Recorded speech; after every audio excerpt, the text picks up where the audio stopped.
Daniel, kasi nung last time na nagpa-press con si Catherine, napag-usapan niya about religion. Sa Iglesia ni Cristo pala siya.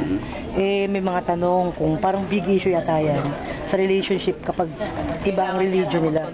Convert or whatever. Naging issue ang religion. Hindi naman issue yan. Ano lang yan, hindi lang natin tayo pwede mag-desisyon ngayon.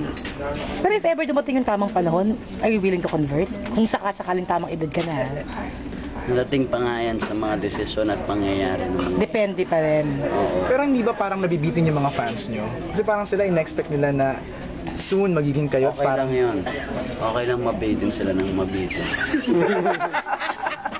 Sa interview din namin kay Katrina, inamin naman niyang wala pang official na kayo. Di ba sabi mo ayaw mo siyang madaliin? Oo. Tapos, are you open dating to other guys pa rin? Hindi.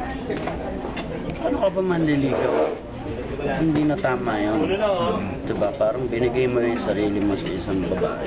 So, ilang manliligaw ka ng iba. Eh, paano kung magpaligaw sa iba si Catherine? Okay lang Hindi mo sa'yo. daw pinapayagan pa Kung may May manligaw sa kanya, iba ako magpaligaw sa iba. okay lang naman. Kaso, masyadong maano na yung lalaki kung niligawan niya pa rin. Pero gabang tao. Anong pwedeng mangyari?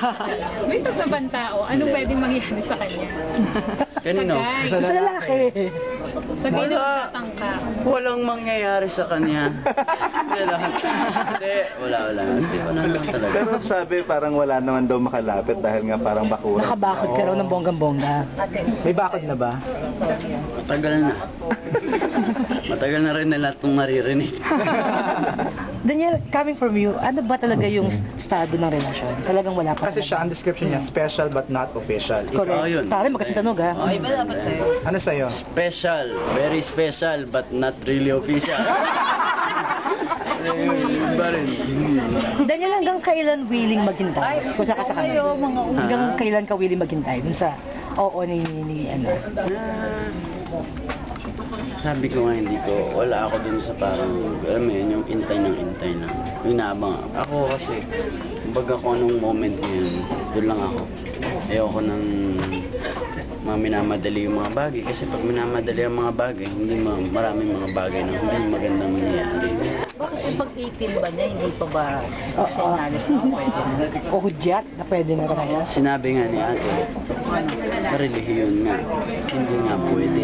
So, dahil hindi pwede, bawal ang ibig sabihin nun. Correct. Diba? So, hindi muna talaga pwede. Last question bago ako lumarga, friend, message for Catherine sa 18th birthday niya. Pasensya lang, madali na. Ay, naku, pang 700. So, 25 times.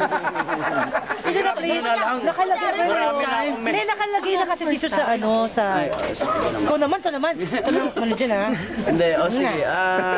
Catherine, Kalakad ba? Malay mo iba yung message kahapon ng birthday mo, nakita ko masayang-masaya. So, I'm very happy also. Wow. At, hindi, sana marami po mga magagandang bagay ang mangyayari sa'yo. At lagi kang magiging masaya. At tuloy-tuloy lang ang kabutihang dinudulot mo sa lahat. At ang pagiging inspirasyon sa bayan. Ano? Sa bayan? Sa Sa mga batang bayan. Hindi ka ba susunod sa kanya sa Europe?